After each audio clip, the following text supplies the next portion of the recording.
Hello, नमस्कार प्यारे बच्चों। मैं Vijay Bansal, math lecturer, Jakhal block, district Fatehabad से, हरियाणा एजुकेशन डिपार्टमेंट। आज हम अपनी मैथ की क्लास के अंदर बच्चों सीखेंगे। आज जो हम स्टार्ट कर रहे हैं, हमारे पास हमारी क्लास 9th का हमारा जो 6th चैप्टर रेखाएं एवं कोण, ठीक है, इसके बारे में हम स्टार्ट करेंगे। रेखाएं एवं कोण हमारा जो 6th चैप्टर है, जैसे रेखाओं के बारे में, ठीक है, रेखा के बारे में आप अपना ऑलरेडी 5th चैप्टर हमारा, ठीक है, हमारा जो 5th चैप्टर था कौन सा, यूक्लिड ज्योमेट्री वाला, ठीक है, यूक्लिड की ज्यामिति का परिचय, उसके अंदर आप रेखा के बारे में पढ़ चुके हैं। रेखा के बारे में आपने पढ़ा कि हमारे पास ऐसी दो बिंदुओं से अंतः गुजरने वाली रेखा, ठीक है, जिसके आरंभिक बिंदु और अंतिम बिंदु के बारे में आपको कोई जानकारी ना हो, ठीक है, तो वो हमारी रेखा कहलाती है, ठीक है। ऐसा ही अगर आपने देखें, जैसे अगर हम कुछ भी बनाना चाहते हैं, आपने देखा होगा, जैसे हम कोई झोंपड़ी बनाते हैं, ठीक है, झोंपड़ी बनाई बांस के डंडों से, ठीक है, तो उसमें क्या होता है, हमारे पास कुछ जो बांस है के डंडे हैं वो बिल्कुल समानांतर रखे जाते हैं, आपस में इस प्रकार से लगाए जाते हैं ताकि जो पूरी की पूरी दीवार है वो बिल्कुल सही ढंग से बन पाए। मीन्स इसके अंदर हमें जो रखने होते हैं कुछ समानांतर रखते हैं, ठीक है। इन शब्दों से ऑलरेडी आप इंट्रोड्यूस हैं, पिछली कक्षाओं में पढ़ चुके हैं इनके बारे में, ठीक है। कुछ बांस हम तिरछे रखते हैं, ठीक है, जिससे आपकी पूरी की पूरी झोंपड़ी बनकर तैयार होती है। और इन रेखाओं की ही सहायता से, रेखाओं और कोण की सहायता हमारे पास और कहाँ हमें हेल्प करती है, ठीक है, एक आर्किटेक्ट है, ठीक है, एक आर्किटेक्ट को पूरा उसका जो नक्शा बनाना है उसने, ठीक है, मैप बनाना है, उस मैप को बनाने के अंदर हेल्प करती है। वो एक रफली डायग्राम तैयार करता है जिससे वो उस पूरी बिल्डिंग को तैयार कर पाए, ठीक है ना। पूरी बिल्डिंग तैयार करने के लिए हम अपना एक नक्शा बनवाते हैं घर का, ठीक है, कि किस जगह पर क्या चीज रखी जाएगी, ठीक है, कहाँ बेडरूम होगा, कहाँ किचन होगा, उन सभी का वो सारा काम करने का काम करते हैं आर्किटेक्ट। और उसके अंदर भी उनकी रेखाएं और कोण ही उनके बारे में हेल्प करती हैं। बिना रेखा और कोण के ज्ञान के बिना ये संभव नहीं है। कई बार आपसे पूछा जाए कि क्या रेखा और कोण के ज्ञान के बिना हम किसी बिल्डिंग्स को कंस्ट्रक्ट करना हमारे लिए संभव है? बिल्कुल असंभव है, ऐसा हो ही नहीं सकता, ठीक है ना। आप रेखाओं और कोण के बारे में आपने पढ़ा होगा साइंस के अंदर, ठीक है, लॉ ऑफ रिफ्लेक्शन के बारे में पढ़ा है आपने, ठीक है, मीन्स परावर्तन का नियम, ठीक है, और दूसरा लॉ ऑफ रिफ्लेक्शन पढ़ा है, रिफ्लेक्शन मीन्स, ठीक है, अपवर्तन का नियम। इसमें आपने पढ़ा कि एक समानांतर तल के ऊपर, एक समतल तल के ऊपर आपके पास जब प्रकाश की किरण टकराती है तो वो टकराने के बाद परावर्तित होती है, ठीक है, उस पर पड़ने वाले अभिलंब से जो बनने वाले कोण है, ये आपतित कोण और परावर्तित कोण, ठीक है, आपके ये दोनों बराबर होते हैं, ठीक है। और अपवर्तन के अंदर आपने ऑलरेडी पढ़ा है इन चीजों के बारे में कि जब एक मीडियम से दूसरे मीडियम के अंदर, ठीक है, प्रकाश की किरण आती है, ठीक है, तो वो अपने पथ से विचलित होती है, ठीक है, मीन्स वो विरल से सघन माध्यम में आ रही है, सघन से विरल माध्यम में आ रही है, उस हिसाब से उसको विचलित होना होता है। और कितना होगी, कितने डिग्री कोण के ऊपर होगी, उन सभी का जो मान है वो हमेशा निश्चित रहता है, ठीक है, वो एक नियम के अकॉर्डिंग चलता है। वो सारा का सारा कंसेप्ट हम रेखाओं और कोण की सहायता से इसके बारे में जानते हैं, ठीक है। इनमें अगर हम बात करें, अब सबसे पहले रेखाओं के अंदर हमारे पास कुछ शब्द आते हैं, ठीक है, जिनकी हमें सबसे ज्यादा मेन जरूरत पड़ती है, ठीक है। वो क्या चीज है आपके पास, हमारे रेखाखंड, ठीक है। रेखाखंड हम किसको कहेंगे, हमारे पास रेखाखंड। रेखाखंड आपके पास एक रेखा का वो भाग जिसका आरंभिक बिंदु और अंतिम बिंदु का ज्ञान हो आपको, ठीक है, कि वो कहां से शुरू हुआ और कहां पर खत्म हुआ, मतलब जिसके पास, जिसकी एक निश्चित लंबाई आपके पास होती है, ठीक है, जिसकी एक निश्चित लंबाई होगी वो आपका रेखाखंड कहलाएगा, मीन्स लाइन सेगमेंट हो जाएगा आपके पास वो आपका, ठीक है, क्लियर। उसके बाद बात करते हैं हम किरण की, ठीक है, मीन्स रे बोलते हैं हम जिसे। इसके अंदर आपके पास इसके आरंभिक बिंदु की जानकारी आपको होती है लेकिन अंतिम बिंदु का ज्ञान नहीं होता। जैसे सूरज के प्रकाश में से, सूर्य में से जो किरणें निकलती हैं उनको किरण कहा जाता है, क्योंकि उनके आरंभिक बिंदु का हमें ज्ञान है कि सूर्य में से चल रही हैं वो, लेकिन अंत कहाँ तक जा रही हैं उसका हमारे पास हमें कोई ज्ञान नहीं होता, ठीक है, इसलिए हम उसको क्या कहते हैं, किरण कहते हैं। और इसके साथ ही कुछ शब्द आपके पास हो आते हैं यहाँ पर, ठीक है, सरेख बिंदु, ठीक है, और असरेख बिंदु, ठीक है, सरेख बिंदु और असरेख बिंदु, इनके बारे में वर्णन आता है हमारे पास, क्लियर। सरेख बिंदु आपके पास कोलिनियर पॉइंट्स हम कहें एक प्रकार से, यदि 3 या 3 से अधिक बिंदु एक ही रेखा पर स्थित हो मान लीजिए आपको 3 बिंदु दिए गए हैं और तीनों के तीनों बिंदु एक ही रेखा पर, ठीक है, एक ही रेखा में से गुजरे, क्लियर, ABC, 3 या 3 से अधिक बिंदु, तो वो आपके सररेख बिंदु कहलाते हैं। यदि आपके पास तीनों बिंदु एक ही रेखा में से ना गुजरे, मीन्स मान लीजिए मैंने यहाँ से रेखा स्टार्ट की तो आपके उसके अंदर, उस एरिया के अंदर से 2 बिंदु आए, ठीक है, तीसरा बिंदु से बाहर आ गया, ठीक है, तो आपके पास ये क्या कहलाएंगे, असरेख बिंदु। मतलब यदि 3 या 3 से अधिक बिंदु एक ही रेखा पर स्थित हो तो सरेख बिंदु कोलिनियर पॉइंट्स कहलाएंगे, अन्यथा वो असरेख बिंदु मीन्स नॉन कोलिनियर पॉइंट्स कहलाएंगे। क्लियर। ये आपके पास रेखाओं के बारे में बेसिक बातें, जो शब्द हैं जो हम यूज करेंगे अपने काम को करते हुए, अपने कंसेप्टों के बारे में पढ़ते हुए, ठीक है। और उसके बाद हम कोनों के बारे में बात करें, ठीक है। कोनों के अंदर हमारे पास क्या होता है, जब 2 किरणें एक ही अंत बिंदु से प्रारंभ होती हैं, ठीक है, मीन जब 2 किरणें एक ही अंत बिंदु से प्रारंभ होती हैं, क्लियर, ठीक है, तो एक कोण बनता है। तो आपसे बात जो यहाँ पर बन रहा है वो आपके पास क्या हो जाएगा, आपका एक कोण बन जाएगा, ठीक है। जस्ट लाइक अगर हम इस चीज को देखें, मान लेते हैं आपके पास ये 2 किरणें हैं, ठीक है, जो एक बिंदु से जा रही हैं, तो इन दोनों बिंदुओं के बीच में जो आपके पास बनेगा, ठीक है, वो आपका कोण कहलाएगा, ठीक है, उसको हम क्या कहेंगे, कोण कहेंगे आपके पास। क्लियर। अब कोण को बनाने के लिए हमारे पास हमें क्या चाहिए, 2 आपके पास भुजाएं होती हैं, ठीक है, जिन्हें हम भुजाएं कहते हैं। ये हमारे पास हमारी भुजाएं या आर्म्स या साइड्स कहलाएंगी, ठीक है, और इनका एक शीर्ष बिंदु हो जाता है, ठीक है, जिसे हम कोण का शीर्ष बिंदु कहते हैं। क्लियर। और इसके अंदर आप कोणों के मान के बारे में बात करते हैं। सबसे पहले अगर हम बात करें न्यून कोण की, मीन्स एक्यूट एंगल, ठीक है, आपका एक्यूट एंगल। न्यून कोण क्या होगा, यदि कोण का मान आपके पास 90 डिग्री से छोटा हो, ठीक है, 90 डिग्री से छोटा हो, तो वो कोण आपके पास क्या कहलाएगा, न्यून कोण कहलाएगा, ठीक है। जैसे अगर जस्ट हमने इसके अंदर ही बात करने की कोशिश करें, अब आप देखें इस दोनों लाइंस के बीच में, ठीक है, अगर हम इन दोनों लाइंस को किसी भी तरीके से, मान लीजिए मैं एक तरफ 0 से शुरू कर लेता हूं, मैं एक लाइन को 0 के ऊपर ले आया, ठीक है, ये मेरी लाइन 0 पॉइंट्स के ऊपर है, ये वाली लाइन, और ये वाली लाइन देखिए, अगर हम इसको हमने 0 पर ले लिया, कंसर्न किया, ठीक है, 0 पर फिक्स किया, और ये लाइन देखिए, यहां से यहां तक का आपका जो एंगल है, यहां तक के पॉइंट्स का एंगल, ये क्या आपके पास आपको दिखाई दे रहा होगा, 70 डिग्री से लेस देन की वैल्यू दे रहा है आपके पास, ठीक है, ये आपका न्यून कोण हो गया। क्लियर। ये क्या हो गया, न्यून कोण। और दूसरा इसी के अंदर हमारे पास शब्द आता है समकोण, ठीक है, मीन्स राइट एंगल। ये आपके पास क्या हो जाएगा, इसके ऐसे कोण को कहते हैं जब कोण का मान 90 डिग्री हो जाए पूरा का पूरा। इसके लिए आपके पास क्या रहता है, जैसे एक सरल सीधी रेखा हो आपके पास, ठीक है, उसके ऊपर पड़ने वाली जो भुजा दूसरी, वो बिल्कुल 90 डिग्री के ऊपर बिल्कुल सीधी रेखा गिरे उस पर, ठीक है, तो आपका ये जो किरण गिरे तो ये आपका 90 डिग्री का कोण बन जाएगा। और तीसरा आपके पास इसके अंदर आता है अधिक कोण, ठीक है, अधिक कोण मीन्स आपके पास क्या बोलेंगे उसको, एब्ट्यूज एंगल। इसमें आपके पास कोण का मान क्या होता है, 90 डिग्री से बड़ा होता है, लेकिन ख्याल रखना होता है ये 180 डिग्री से छोटा होता है।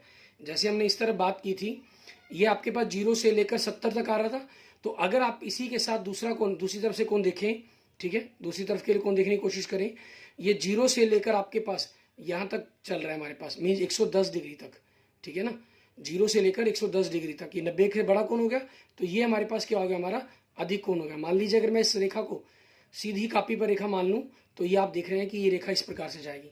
मीन्स इनमें एक्यूट में क्या होता है, आपकी ये सीधी होगी, जो ये 90 डिग्री की रेखा मान लें हम, तो जो आपका एक्यूट एंगल है, मीन न्यून कोण है, वो नीचे की तरफ, ठीक है, ये दोनों किरणें आपस में झुकी हुई होंगी।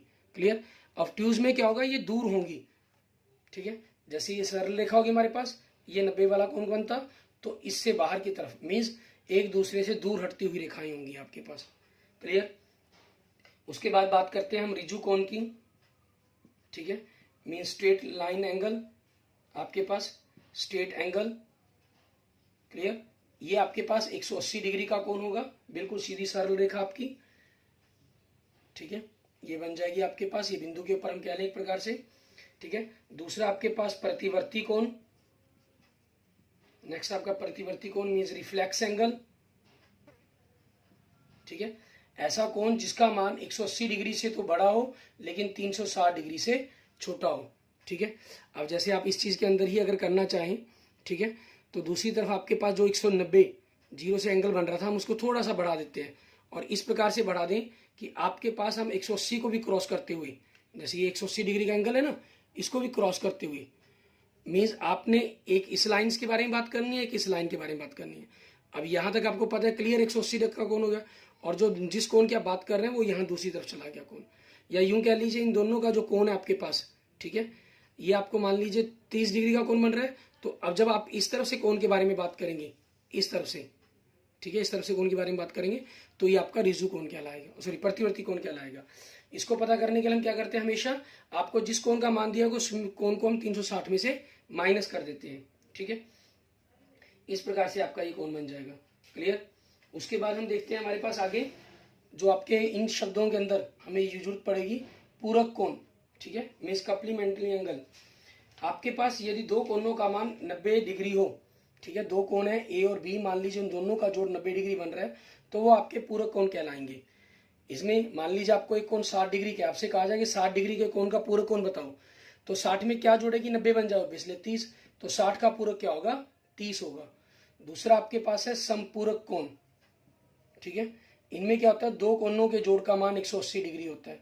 जैसे मान लीजिए एक कोण अगर आपको 60 डिग्री का दिया जाए और आपसे कहा जाए कि 60 डिग्री का संपूर्ण कोण बताओ, मीन्स 60 के अंदर क्या जोड़ेंगे, 180 बन जाए, ऑब्वियसली 120, या 180 में से कह लीजिए 60 घटा दिया आपने, 120 डिग्री आ गया, तो 60 का संपूर्ण कोण क्या हो गया, 120 डिग्री आपके पास हो गया, क्लियर, ठीक है। इसके बाद देखते हैं हम कोणों के बारे में थोड़ी सी और बातें, ठीक है, क्योंकि कोण रेखाओं और कोण के ऊपर ही आपका ये पूरा चैप्टर चलेगा, उसी के ऊपर बेस्ड हमारे पास काम करेंगे हम इस पूरे चैप्टर के अंदर, ठीक है। आसनन कोण की बात करते हैं हम, ठीक है, मान लीजिए एक कोण आपके पास ये है, एक दूसरा कोण उसके साथ और लगा हुआ है, दो साथ लगते कोण, ठीक है, उनका मान कुछ भी हो, मान की कोई प्रॉब्लम नहीं है। जैसे हम बात करें यहाँ पर एक कोण आपके पास इन दोनों लाइंस के बीच में ये आ गया और दूसरा कोण उसके साथ ये आ गया आपके पास, ठीक है, तो ये आपके आसनन कोण कहलाएंगे। मीन्स दोनों का दो कोण जिनका शीर्ष बिंदु एक हो, ठीक है, और एक उभयनिष्ठ रेखा हो, तो वो कोण आपके आसनन कोण कहलाएंगे, ठीक है, उनको हम क्या बोलेंगे, आसनन कोण आपके पास, क्लियर। इनके बारे में हमने देखना है, ठीक है, मीन्स इंग्लिश में हम इनको क्या बोल लेते हैं, एडजॉइंट एंगल्स, ठीक है, एडजॉइंट एंगल्स, क्लियर। उसके बाद बात करते हैं हम रैखिक युग्म की, ठीक है। रैखिक युग्म आपके पास आपका 180 डिग्री का ही होता है, लेकिन दो ऐसे आसनन कोण जिनका योग 180 डिग्री हो, ठीक है, दो या दो से अधिक हो सकते हैं आपके पास वो कोण, दो से अधिक कोण भी हो सकते हैं, कोई इसमें दिक्कत नहीं है। एक कोण आपके पास ये हो गया ए और एक कोण आपके पास ये हो गया बी, ठीक है, ये दोनों के दोनों आसनन कोण है, और लेकिन इन दोनों आसनन कोण का योग कितना हो गया, 180 डिग्री, तो आपका ये क्या कहलाएगा, रैखिक युग्म कहलाएगा। क्या कहलाएगा, रैखिक युग्म। इस हमारी जो एक्सरसाइज 6.1 की अगर हम बात करें, इसके अंदर सिर्फ दो मेन बेसिक बातों पर आपके पास जो क्वेश्चंस आएंगे, दो मेन बेसिक बातों पर आएंगे। पहला आपका रैखिक युग्म पर, ठीक है, और दूसरा प्रतिच्छेदी रेखाओं पर, ठीक है, प्रतिच्छेदी रेखाएं जिसके अंदर आपके पास क्या बनेंगे, शीर्षाभिमुख कोण बनेंगे, ठीक है, जिसके अंदर आपके पास क्या बनेंगे, शीर्षाभिमुख कोण, ठीक है, जिन्हें हम वर्टिकल अपोजिट एंगल्स भी कहते हैं, वर्टिकल अपोजिट एंगल्स, ठीक है। कैसे आपके पास, अब इसी के अंदर अगर हम देखें, मान लीजिए इसी आपके पास लाइंस थी हमारे पास, ठीक है, इसके अंदर हम थोड़ी सी चेंजिंग कर देते हैं, इसकी पोजीशंस को चेंज करते हैं, ठीक है। मैं यहाँ से इसको थोड़ा सा नाले आपको एग्जैक्ट दिखाई देंगी कि यहाँ भी लाइंस आपस में कट रही हैं, ठीक है, उस हिसाब से मैं थोड़ा सा इसकी पोजीशन चेंज कर देता हूँ, ठीक है। अब आपको लाइंस कटती हुई दिखाई दे रही हैं, क्लियर, ये चीज़ होगी हमारे पास, ठीक है। अब यहाँ से हम देखते हैं एंगल्स को, ये आपके पास क्या रहेगा, एक अल्टरनेट वर्टिकल अपोजिट एंगल्स आपके पास, ठीक है, ये हमेशा इक्वल्स होंगे। मीन्स इसके कहने का मतलब क्या है कि आपके पास यहाँ से यहाँ तक बनने वाला कोण और यहाँ से यहाँ तक बनने वाला कोण आपका बिल्कुल बराबर होगा, ठीक है। जैसे मान लीजिए मैं इसको एग्जैक्ट पहले 0 डिग्री से स्टार्ट कर लेते हैं ताकि क्लियरेंस रहे आपके पास।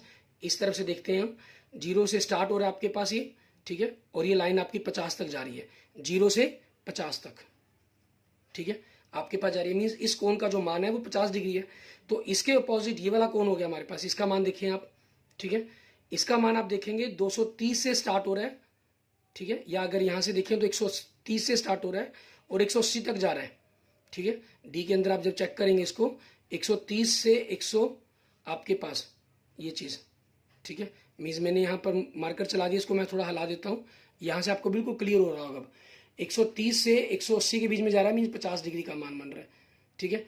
इट मीन्स आपके पास क्या चीज बन गई कि अगर दो रेखाएं आपस में प्रतिच्छेद करती हैं, ठीक है, तो उनके एक कोण नंबर मान लीजिए कोण नंबर 2 ये आपस में बराबर होंगे। ऐसे ही आपका कोण नंबर 3 बराबर होगा कोण नंबर 4 के, ठीक है। ये आपके पास क्या हो गया, आपके शीर्षाभिमुख कोण हो गए, ठीक है। अब इन्हीं पर बेस्ड हमें आगे काम करना होगा, ठीक है। इन्हीं पर बेस्ड आपके पास क्वेश्चंस मिलेंगे आपको एक्सरसाइज के अंदर, ठीक है। इसमें अगर हम देखते हैं हमारे पास क्या कहा गया, जैसे सबसे पहले हम अभिकृत 1 देखते हैं, ठीक है। अभिकृत 1 मीन्स एग्जिम्स 1 क्या कह रहे हैं 6.1, इसके अंदर क्या कह रहा है आपको, यदि एक किरण एक रेखा पर खड़ी हो तो उस प्रकार से बने दोनों आसन्न कोणों का योग 180 डिग्री होता है, ठीक है। वही जो हमने रेखीय कोण पर बात की, मीन्स ए कोण और ये बी कोण, तो ये कह रहा है कि इन दोनों का योग कितना होगा 180 डिग्री होगा, क्लियर। और जो इसका विलोम है, अगर हम अभिकृत 6.2 देखें, इसमें क्या कह रहा है, यदि दो आसन्न कोणों का योग 180 डिग्री हो तो उनकी उभयनिष्ठ भुजाएं एक रेखा बनाती हैं। अउभयनिष्ठ, ठीक है। उभयनिष्ठ क्या होता है आपके पास, मीन्स कॉमन भुजा। उभयनिष्ठ क्या होता है, कॉमन भुजा। आगे शब्द यूज हो गया, मीन जो कॉमन नहीं है, ठीक है। ये कॉमन भुजा होगी, तो ये जो कॉमन भुजाएं नहीं है, ठीक है, ये क्या बनाएंगी, एक सरल रेखा बनाएंगी। मीन्स अगर मान लीजिए आप इसको ए, ओ और बी नाम दे दें और ये सी हो गया, तो अउभयनिष्ठ भुजाएं कौन सी होगी आपकी, ओ ए और ओ बी, तो इनसे बनने वाली रेखा क्या होगी, ए ओ बी। ये क्या होगी, एक सरल रेखा होगी, क्लियर। इस तरीके से आपका ये कंसेप्ट क्लियर हो जाता है, ठीक है। इसको हम लीनियर पेयर एक्सिम्स कहते हैं हमारे पास, ठीक है। अब इसी चीज का बेस्ड का यूज करते हुए आपके पास जो थ्योरम 6.1 बनती है, ठीक है, जिसके बारे में हमने बात की कि शीर्षाभिमुख कोण आपस में बराबर होते हैं, वो आपका उसी के कंसेप्ट के ऊपर प्रूफ होता है, ठीक है। थ्योरम्स आपके पास 6.1, इसके अंदर देखिए क्या कह रहा है, यदि दो रेखाएं परस्पर प्रतिच्छेद करती हैं तो उनके शीर्षाभिमुख कोण बराबर होते हैं। मीन्स गिवन में आपको क्या दे रहा है, ए बी व सी डी, ठीक है, दो प्रतिच्छेदक रेखाएं हैं, क्लियर, दो प्रतिच्छेदक रेखाएं हैं, आपको ये दे रहा है। मीन्स ये दो रेखाएं होगी जो आपस में प्रतिच्छेद कर रही हैं, ए बी आपके पास एंड सी डी, और कहां कर रही हैं, वो ओ बिंदु पर, ठीक है। दो प्रतिच्छेदक रेखाएं हैं जो बिंदु ओ पर प्रतिच्छेद करती हैं, जो बिंदु ओ पर प्रतिच्छेद करती हैं, ठीक है। और हमें सिद्ध क्या करना है कि इनके जो शीर्षाभिमुख कोण है, मीन्स टू प्रूव, ठीक है, हमें सिद्ध क्या करना है, मान लीजिए कोण नंबर 1 है, ये 2 हो गया, हमें सिद्ध करना है कोण 1 और 2 बराबर है, वह कोण 3 और कोण 4 बराबर है, क्लियर। हमें ये चीज सिद्ध करनी है इसके अंदर। अब प्रमाण इसका, प्रूफ इसका क्या बनेगा आपके पास, ठीक है, प्रूफ की बात करते हैं हम इसके अंदर। प्रूफ इसका क्या बनेगा, प्रूफ इसके अंदर आपके पास क्या बन जाएगा, अब देखें ए बी एक सरल रेखा है, ए बी की जगह इसको पूरा लिख लेते हैं, ए ओ बी, ठीक है, एक सरल रेखा है, आपको दिया हुआ है इन्होंने, क्योंकि दिया है ये, ठीक है, दिया मतलब गिवन है कंसेप्ट आपके पास। ये आप हिंदी में लिख लीजिए दिया है या इंग्लिश में गिवन शब्द, उसमें कोई प्रॉब्लम नहीं है, ठीक है। तो आपके पास ऑब्वियसली है, आप इनके ऊपर वाले या नीचे किसी तरफ का लिख सकते हैं। मीन्स कोण 1 और कोण 4 का जोड़ कितना होगा, 180 डिग्री। रीजन क्या होगा इसका, किस कारण से है ये, रैखिक युग्म, मीन्स लीनियर पेयर, ठीक है। आपने इसको नंबर 1 दे दिया। इसी प्रकार से दूसरी रेखा लिख लेते हैं हम, सी ओ डी, ये भी क्या एक सरल रेखा है, क्लियर। क्यों, क्योंकि आपको ये गिवन है। तो इसके ऊपर बनने वाले कोण मान लीजिए कोण नंबर 1 और कोण नंबर 3, इन दोनों का जोड़ भी कितना होगा, 180 डिग्री। रीजन क्या हो जाएगा आपका, रैखिक युग्म, इंग्लिश में आप इसको लीनियर पेयर लिख लेंगे, क्लियर। इसको आपने नंबर 2 दे दिया। अब देखिए 1 व 2 से, मीन्स आप इन दोनों का कंपैरिजन कर रहे हैं, ठीक है, दोनों को आपस में तुलना करेंगे, कंपैरिजन करेंगे। 1 और 4 का जोड़ 180 डिग्री है, 1 और 3 का जोड़ 180 डिग्री है, मतलब 1 और 4 का जोड़ बराबर होगा 1 और 3 के जोड़ के, ठीक है। लेकिन देखें एक और एक दोनों तरफ है, आपके पास ये कैंसिल हो जाएगा। कैंसिल होने पर आपके पास क्या बचा, ये कोण 4 बराबर में कोण 3। ठीक है, आपके पास आपका ये कंसेप्ट प्रूफ हो गया। उसके साथ ही हम इस कंसेप्ट के लिए क्या लिख देंगे, सीधा लिख देंगे इसी प्रकार से। ठीक है, इसी प्रकार से। ठीक है, कोण 1 बराबर कोण 2 आपके पास हो जाएगा, मीन्स प्रूव्ड। क्लियर, ये आपके पास आपके क्वेश्चन का आंसर हो गया। इसी पर बेस्ड आपको एक्सरसाइज करनी है। ठीक है ना, उसमें हम कुछ 1-2 एग्जांपल्स और देखते हैं। ठीक है, फिर उसके बाद जो इसकी एक्सरसाइज है वो आप खुद अपने आप करके देखेंगे, ट्राई करेंगे। क्लियर, हम देखें जैसे इसके अंदर हमारा फर्स्ट एग्जांपल देखते हैं, उदाहरण नंबर 1 हमारे पास। ठीक है, इसमें हमें क्या कह रहा है, ये कह रहा है आकृति 6.9 में रेखाएं पी क्यू और आर एस, जैसे आप देख सकते हैं दिखा रहे हैं आपको। ठीक है, पी क्यू आपके पास ये एक रेखा होगी पी क्यू, और आर एस, ठीक है, आर और एस, क्लियर, परस्पर बिंदु ओ पर प्रतिच्छेद करती हैं। ठीक है, यहां तक आपका ये दिया है, बन जाएगा। ठीक है, और नहीं दिया है में आगे भी आ जाएगा, यदि कोण पीओ अनुपात पीओआर ये वाला कोण हो गया, और साथ में आर ओ क्यू मीन्स ये वाला कोण, ये दोनों 5:7 में दिए गए हैं। तो सभी कोणों का मान ज्ञात करना है कि कितना होगा। अब आपके पास यहां से दिया है, क्लियर है आपको, गिवन क्लियर। आप लिखेंगे रेखाएं पी क्यू से लेकर, ठीक है, और 5:7 है तक। ठीक है, ये आपका गिवन हो गया। आपको 2 प्रूफ कह लीजिए क्योंकि वैल्यू निकालनी लीजिए। ठीक है, चाहे मतलब इस ज्ञात करना लिख लीजिए अपना। ठीक है, तो आपने इन कोणों को नंबर दे लेते हैं, मान लीजिए कोण नंबर 3, कोण नंबर 4 आपके पास। ठीक है, कोण नंबर 1 की वैल्यू, कोण नंबर 2 की वैल्यू, कोण नंबर 3 की वैल्यू, ठीक है, और कोण नंबर 4 की वैल्यू, आपको इनकी वैल्यू निकालनी है। प्रूफ कह लीजिए या सॉल्यूशन कह लीजिए, उसमें कोई प्रॉब्लम नहीं है आपके पास। ठीक है, अब आपके पास क्या हुआ, देखें, कोण पी ओ आर का अनुपात आर ओ क्यू के साथ 5:7 दिया गया आपको। ठीक है, ये आपको गिवन में है। ठीक है, हम क्या कर लेते हैं, माना आपके पास पी ओ आर बराबर में कोण नंबर 1 हो गया, इसको हमने 5x मान लेते हैं। वह कोण आर ओ क्यू बराबर में कोण नंबर 2 हो गया, इसको हम 7x मान लेते हैं। ठीक है, कोण नंबर 1 और कोण पी ओ आर ये कोण नंबर 2 है आपका, और आर ओ क्यू इसको मैंने कोण नंबर 1 लिखा है। ठीक है, हमें ध्यान रखना है आकृति के अकॉर्डिंग, क्योंकि हम आकृति के अनुसार ही काम कर रहे हैं, फिगर के अकॉर्डिंग काम कर रहे हैं, तो हमें वैसा ही लिखना है। अब इसमें देखिए, ये दोनों कोण आपके पास इस सरल रेखा के साथ जुड़े हुए हैं, इसके दोनों आसन्न कोण हो गए, इस रेखा पर बने आसन्न कोण हो गए। तो आपके पास देखिए पी ओ क्यू एक सरल रेखा है। ठीक है, एक सरल रेखा है, और ये आपको क्या कर रखे इन्होंने, गिवन में ही है ये, तो क्योंकि 2 रेखाएं कहा इन्होंने पी क्यू आर एस का आपस में प्रतिच्छेद करती हैं, इसलिए कोण 1 और कोण 2 का जोड़ कितना होगा, 180 डिग्री। एक कोण कितना है 7x का, और 2 कोण कितने का 5x का, बराबर में 180 डिग्री। मतलब 7 और 5 12x बराबर में 180 डिग्री। इसका मतलब x कितना हो गया, 180 बटा में 12।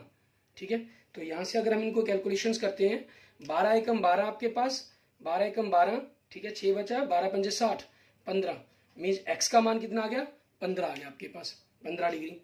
ठीक है, इसलिए आपके पास कोण 1 क्या हो जाएगा आपके पास, वो क्या था 7x, मीन्स 7 गुना में 15। ठीक है, 15 सत्ते कितना हो गया 105 डिग्री। कोण नंबर 2 कितना हो जाएगा आपके पास 5x, मीन्स 5 गुना में 15 डिग्री, मतलब कितना हो गया 75 डिग्री आपके पास। क्लियर, और आगे आपको 3 और 4 का मान भी ज्ञात करना है। तो 3 और 4 का मान ज्ञात करने के लिए हम क्या करेंगे, कोण नंबर 3 बराबर में कोण नंबर 1 के। ठीक है, 3 1 के बराबर है, तो कितने का होगा 105 डिग्री का। रीजन क्या हो जाएगा इसका, शीर्षाभिमुख कोण। ठीक है, रीजन क्या हो गया आपका, शीर्षाभिमुख कोण। ये पूरी एक्सरसाइज सिर्फ 2 कंसेप्टों पर ही चलेगी। पहला कंसेप्ट रेखीय युग्म, और दूसरा कंसेप्ट आपका शीर्षाभिमुख कोण, और तीसरा कंसेप्ट इसके अंदर इस एक्सरसाइज में है ही नहीं हमारे पास, फर्स्ट एक्सरसाइज के अंदर। एंड नेक्स्ट आपके पास क्वेश्चन कोण नंबर 4 की बात करेंगे। कोण नंबर 4 आपके पास, इसका शीर्षाभिमुख कोण क्या है, 2 नंबर कोण है आपका, और 2 नंबर कोण का मान कितना 75 डिग्री आपके पास। रीजन क्या हो जाएगा आपका, शीर्षाभिमुख कोण। ठीक है, आपका प्रूव्ड कह दीजिए या सॉल्वर्ड लिख दीजिए, ठीक है, मीन्स हल हो गया आपका क्वेश्चन। क्लियर, ये आपके पास आपके क्वेश्चन का आंसर बन जाएगा। ठीक है, अब इसी पर बेस हम देखते हैं हमारे पास हमारा नेक्स्ट एग्जाम्पल नंबर 2 देखते हैं। ठीक है, उसके अंदर हमें क्या कह रहा है करने के लिए वो देखेंगे। एग्जाम्पल नंबर 2 में आपके पास आपको क्या कहा है इन्होंने वो देखते हैं। एग्जाम्पल नंबर 2 इसमें कह रहा है आकृति 6.100 में किरण OS, ठीक है, आपके पास PO के ऊपर एक खड़ी रेखा है। आपको इन्होंने बताया कि PO और Q, ठीक है, एक खड़ी रेखा, उसके ऊपर OS एक खड़ी रेखा है। ठीक है, आपके पास ये कह रहा है, और आगे क्या कह रहा है, किरण OR, ठीक है, किरण OR और किरण OT, ये आपके पास आकृति से हम देखते हैं तो ये आपके पास OR होगी और ये OT किरण होगी। ठीक है, ये कोण POS और कोण SOQ के समद्विभाजक है। समद्विभाजक मतलब आपके पास ये इसके आधे के बराबर है, कोण नंबर 1 बराबर 2 और कोण नंबर 3 बराबर में कोण नंबर 4, आपको ये दिया गया है। और POS का मान जो इन्होंने दिया है वो x दिया हुआ है, तो कहता ROT का मान ज्ञात कीजिए। ठीक है, POS का मान अब देखें इसके अंदर गिवन के अंदर आपके पास सबसे पहले देखें POQ एक सरल रेखा है। ठीक है, ये चीज कहा है इन्होंने। क्लियर, कोण नंबर 1 बराबर में कोण नंबर 2 व कोण नंबर 3 बराबर में कोण नंबर 4। ठीक है, ये आपको दिया हुआ है। हमने शब्दों की जगह उसको अपने सिंपल शब्दों के अंदर व्यक्त कर लिया, क्योंकि समद्विभाजक कहा था मतलब ये आपके दिए गए मतलब। ठीक है, वह आपको कोण POS बराबर में x, ठीक है, अर्थात मतलब क्या दे रहा है आपको, कोण नंबर 1 और कोण नंबर 2 का जोड़ कितना दे रहा है, 180 डिग्री दे रहा है आपको। ठीक है, और यहां आप लिख ही सकते हैं क्योंकि बराबर है ये, तो ये आधा कोण POS के बराबर है। ठीक है, और ये आपके पास आधा, अगर हम इसको कंसेप्ट को यहां से थोड़ा क्लियर कर देते हैं, ये आपके पास कोण SOQ के, क्योंकि समद्विभाजक है ना तो उसके समद्विभाजक के बराबर है, वह कोण POS बराबर में x आपके पास। ठीक है, मीन्स अर्थात 180 डिग्री लग गया, POS 1 और 2 का जोड़ा है x डिग्री। ठीक है, ये चीज आपके पास हो जाएगी। क्लियर, और दोनों बराबर है आपके पास, POS के आधे के बराबर है। ठीक है, तो आप इनको x भी लिख सकते हैं, x/2 भी लिख सकते हैं। क्लियर, और दूसरा आपको ज्ञात करना है इसके अंदर। ठीक है, क्योंकि वैल्यू ज्ञात करनी है, आप 2 प्रूफ भी लिख देंगे तब भी कोई दिक्कत नहीं है। ROT, अब ROT देखें क्या चीज है, ROT मीन्स 2 और 4 का मान पूछ रहा है आपसे, कोण नंबर 2 प्लस कोण नंबर 4। ठीक है, इस चीज की वैल्यू पूछ रहे हैं आपसे ये। अब इसका प्रूफ देखें, ठीक है, या सोल्यूशन देखें, हल लिख लीजिए। ठीक है, सिंपल शब्दों में, या प्रूफ लिख देंगे तब भी कोई गलती नहीं है आपके पास। क्लियर, अब कोण नंबर 1 और कोण नंबर 2 का जोड़ कितना, आपको x दिया हुआ है। ठीक है, और आपके पास वह कोण नंबर 1 बराबर में कोण नंबर 2, ये भी आपको दिया गया है। ठीक है, इसलिए कोण नंबर 1 बराबर में कोण नंबर 2 आधा x हो जाएगा आपके पास। ठीक है, क्योंकि POS के आधे के बराबर है ये, तो इन दोनों का मान क्या हो जाएगा, आधा हो जाएगा। ठीक है, अब वह इसी प्रकार से हम बात करते हैं, कोण POS प्लस कोण SOQ, इन दोनों का जोड़ क्या होगा, 180 डिग्री होगा। POS और SOQ क्यों होगा 180 डिग्री, क्योंकि रैखिक युग्म हो गया। ठीक है, अच्छा, इसके अंदर दिया है कि अंदर आप अगर OS एक खड़ी रेखा लिखना चाहेंगे तो वो भी लिख सकते हैं। ठीक है, उस पर मेंशन कर सकते हैं, उस पर OS एक खड़ी रेखा है। ठीक है, ये भी आप लिख सकते हैं इसके अंदर आगे। अब आपके पास देखिए POS का मान क्या है x, तो SOQ का मान क्या हो जाएगा 180। यहां से हम कैलकुलेशन करते हैं तो SOQ क्या होगा 180 माइनस x आपके पास। क्लियर, ये आपके पास SOQ का मान आ गया। अब SOQ क्या चीज है आपके पास, ठीक है, क्योंकि कोण नंबर 3 और कोण नंबर 4 का मान आधा SOQ के बराबर है। ठीक है, ये आपके पास गिवन कंसेप्ट के अंदर है। ठीक है, तो आपके पास क्या बन जाएगा, यहां से अगर हम देखेंगे तो कोण नंबर 3 और कोण नंबर 4 का मान आधा, SOQ क्या है 180 माइनस x। ठीक है, 180 माइनस x आपके पास, तो इसको कर देंगे तो 90 माइनस 1/2x। ठीक है, ये आपके पास कोण नंबर 3 और कोण नंबर 4 का मान हो गया। अब इन्होंने हमें क्या कहा गया है ज्ञात करने के लिए है। ठीक है, अब अगर हम देखें, हमें क्या ज्ञात करने के लिए कहा इन्होंने, हमें कहा कि कोण ROT ज्ञात करें। ROT आपके पास कोण नंबर 2 और कोण नंबर 4 के जोड़ के बराबर है, ठीक है। कोण नंबर 2 और कोण नंबर 4 के जोड़ के बराबर है। कोण नंबर 2 क्या है आपके पास, आधा एक्स, 4 आपके पास क्या है 90 डिग्री माइनस आधा एक्स, ठीक है। आपके पास हाफ एक्स और हाफ एक्स एक प्लस और माइनस के कारण कैंसिल हो जाएंगे, 90 डिग्री, ठीक है। ये आपके पास आपके क्वेश्चंस का आंसर बन जाएगा। क्लियर, ठीक है। इस तरीके से आपने इन क्वेश्चंस को कंप्लीट कर लेना है और इसी बेस पर आप अपनी, ठीक है, आप इसी पर बेस्ड एक्सरसाइज 6.1 को कंप्लीट करेंगे, ठीक है। और एग्जाम्पल नंबर 3, ठीक है, वो भी आपने इसी बेस तरीके पर बेस्ड करके इसको सॉल्व करना है। कोई इनमें से अगर आपकी किसी भी प्रकार की प्रॉब्लम्स रहती है तो आप मुझे पर्सनल 9541207734 पर, ठीक है, मैसेज करके आप मुझे बता सकते हैं, ताकि मैं अपने नेक्स्ट लेक्चर्स के अंदर आपको इन चीज़ों के बारे में एक्सप्लेन कर सकूंगा, बता सकूंगा, ठीक है ना। और clear, okay, thank you friends, thank you students.